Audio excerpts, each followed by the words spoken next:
Estamos con el profesor Mario Ramos Reyes, filósofo desde Estados Unidos.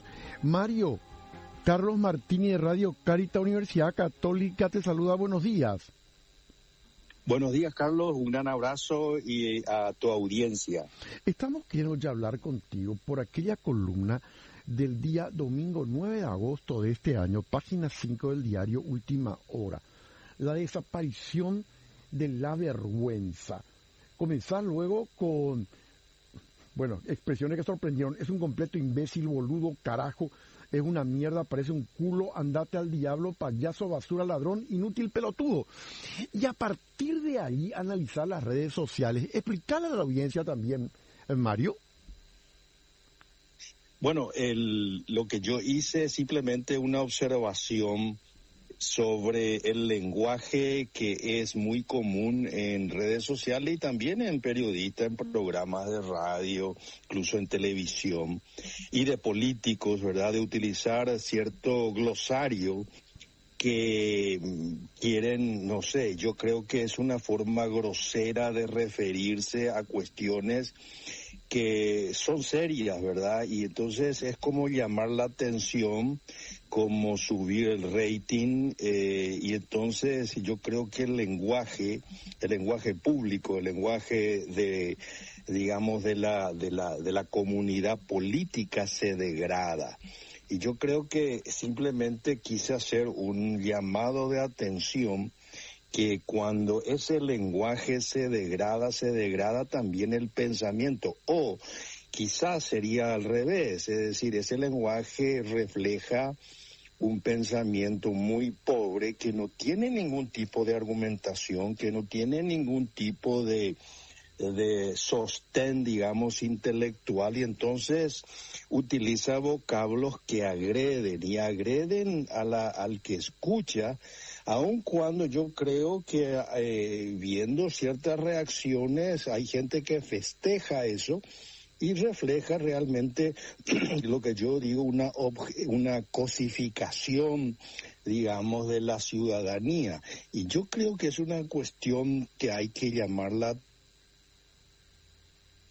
en un diálogo, ¿qué es lo que está significando esto? ¿Y qué significa esto?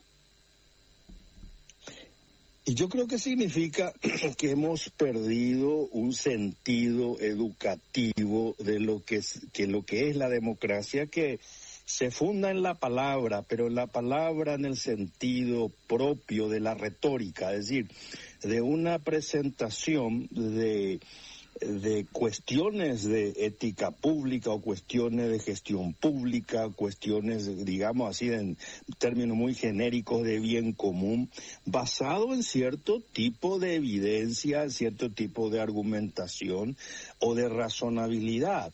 Y con este lenguaje prácticamente soslayamos, o yo creo que ya se desconoce que existe un tipo de diálogo propio de un sistema político en donde se espera que los electores y los representantes, ¿verdad?, sean elegidos por sus cualidades de carácter, de conocimiento, y no simplemente el efectismo del lenguaje, digamos. Y yo creo que eso se nota en los representantes del Congreso, representantes políticos a través de los partidos políticos, y yo creo que está mostrando por qué hoy hay una decadencia profunda en la presentación de nuestros políticos, que a veces no solamente hay una pobreza gramatical, sino también hay una pobreza en la retórica de los políticos. Y yo creo que eso es muy llamativo y refleja una educación que ha venido horadando, o una falta de educación horadando, ¿verdad?, ese contenido que debe tener un lenguaje en una democracia deliberativa. Fundamental. Ahora, ¿qué pasa exactamente cuando vos decís la intimidad ya fue degradada y es señal de que algo se perdió, refiriéndote a las redes y al pudor que ya no existe? Claro, yo creo que eso es muy peligroso porque cualquier cuestión de orden personal, de la intimidad de las personas, prácticamente se discute, digamos, en ese ágora, si utilizar esa palabra, y en donde la burla, la mofa de todo ese tipo de cuestiones muy personales se ponen en el tablero. Y yo creo que eso en el fondo es como yo cito ahí a Hannah Arendt. Ella decía que es una forma inversa de totalitarismo.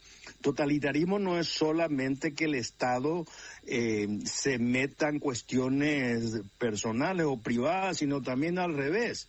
Cuando lo privado se hace completamente público, y entonces uno ya tiene miedo de exponerse y ya la autocensura viene, etcétera, etcétera. Es decir, yo creo que ese es un temor que han anunciado Hannah Arendt, y yo cito ahí un compañero mío, un profesor de la Universidad de Sevilla, cuando él dice que es una supresión del pudor. Es decir, pudor en el sentido bueno de proteger no solamente el cuerpo, sino la intimidad. La intimidad porque es algo muy único de las personas, y entonces no tiene por qué estar en la plaza pública, a menos que sea una cuestión de orden jurídico, político, de corrupción pública. Ese es otro tipo de cuestión, pero la cuestión es que como que se ventilan ciertas cuestiones que no tienen que ver mucho en la plaza pública. Ahora se entiende. Y esto básicamente que mencionas también, que me parece interesante, que básicamente en este mundo de las redes ya todo es espectáculo. Claro, yo creo que ese punto que está señalando es muy lúcido. Es decir, la democracia se vuelve un espectáculo. Aquí ya no hay necesidad, como escuché hablar a un político, de hacer una concentración en tal o cual ciudad. Ya no hay necesidad de los grupos de los partidos políticos, los movimientos, de reunirse en tal o cual región para comunicar sus propuestas, sino simplemente tener un ejército de trolls en las redes que emitan su mensaje, y entonces uno mide el número de TikTok o de cualquier tipo de medios digitales, cuál es la reacción del público. Entonces se mide por millones de vistas, etcétera. Entonces todo es un espectáculo. Entonces, ¿cómo yo voy a saber como ciudadano cuál político realmente conoce políticas públicas? Entonces, se va desvirtuando poco a poco lo que nosotros llamamos la democracia. Eso me recuerda, estuve releyendo la República de Platón. Es una de las críticas que Platón hace a la democracia, virtuando porque se transforma en una suerte de orquestación de aquellas mayorías que son simplemente estimuladas por ciertas cuestiones que no tienen que ver a la sustancia o al carácter de la política. Ahí está. Y acá viene entonces la cuestión que te quería plantear desde el punto de vista siguiente. La vida humana se arruina cuando sobre todo lo público deglute lo privado, pero también lo contrario, que es lo que está ocurriendo. Lo privado y su exaltación gana espacio. Esto es interesante y fuerte. ¿Puedo explicarte?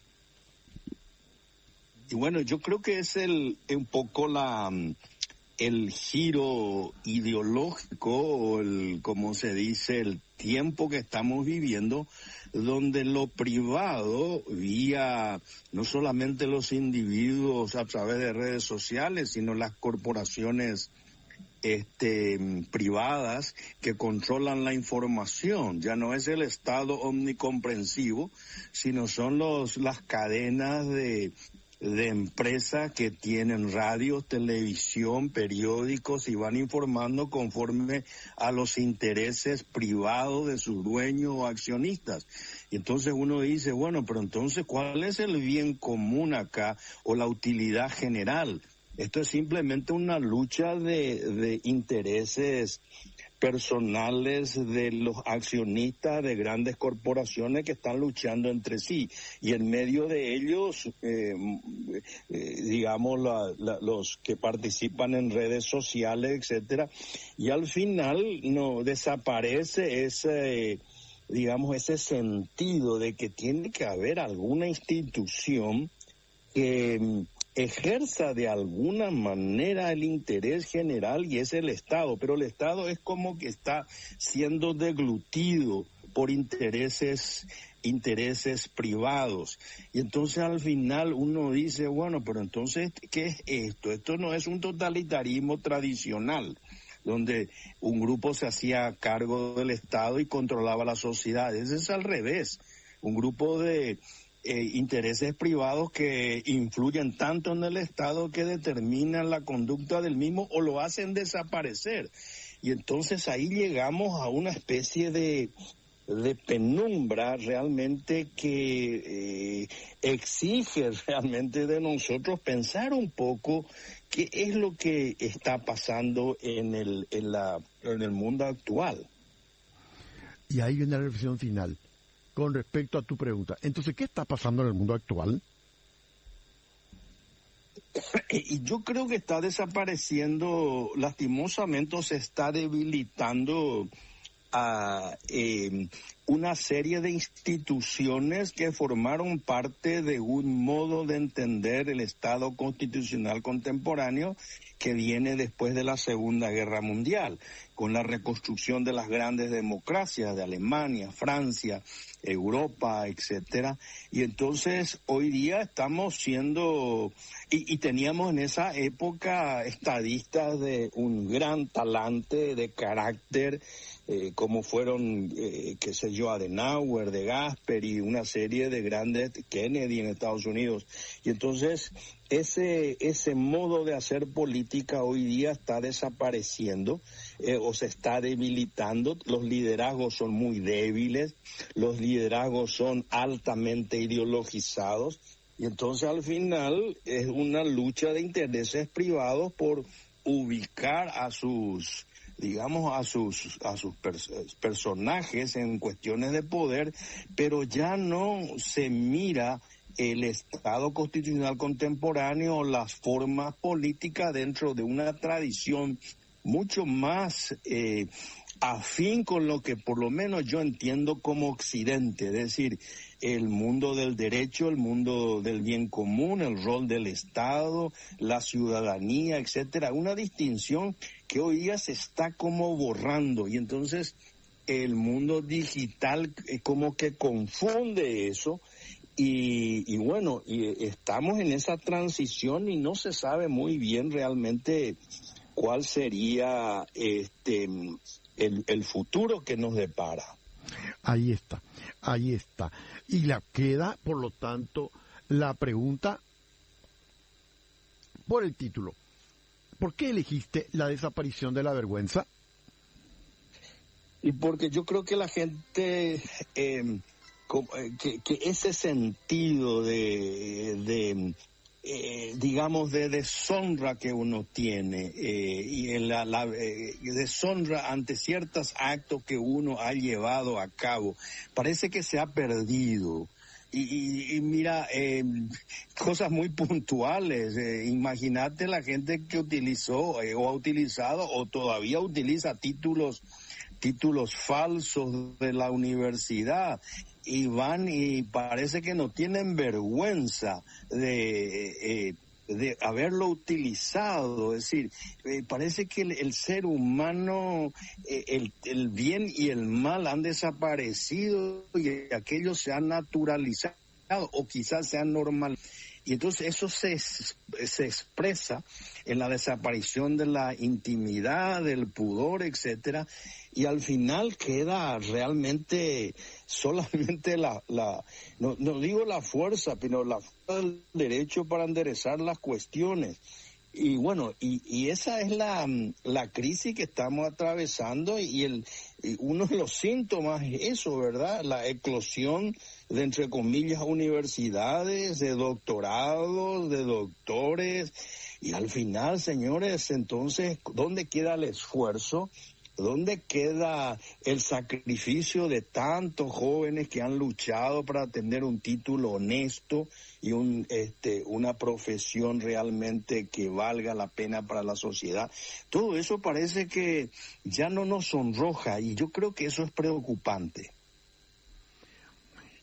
¿Qué significa ya no sonrojan? ¿Ya no nos sonrojan? Y que ya no, como que aquello nos es indiferente. El bien y el mal no es indiferente, es decir, ya no, como que da igual, porque como existe tanta gente que está haciendo eso, y entonces como que aquello ya, ¿de qué vale? A veces uno se pregunta todo el sacrificio que uno ha hecho en estudiar, en publicar, en hacer investigaciones sobre cuestiones públicas, sino lo único que parece que cuenta es ser amigo de aquellos que ejercen el poder, de los que tienen influencias, de aquellos que a uno le pueden acceder a cuestiones políticas de fuerza o de influencia. Y entonces yo creo que hay que recuperar un poco eso, el sentido de que somos personas y de que hay un mérito, de que hay un carácter, de que existe el bien y el mal en el comportamiento humano, que no todo es válido. Entonces eso tiene que penetrar de nuevo en la cultura cívica de nuestra sociedad. Yo creo que sí, definitivamente. Mario, un gran saludo, un abrazo. Un gran abrazo, Carlos, y muchas felicidades por este 15 de agosto. Igualmente, claro que sí, Asunceno siempre. Yo les recomiendo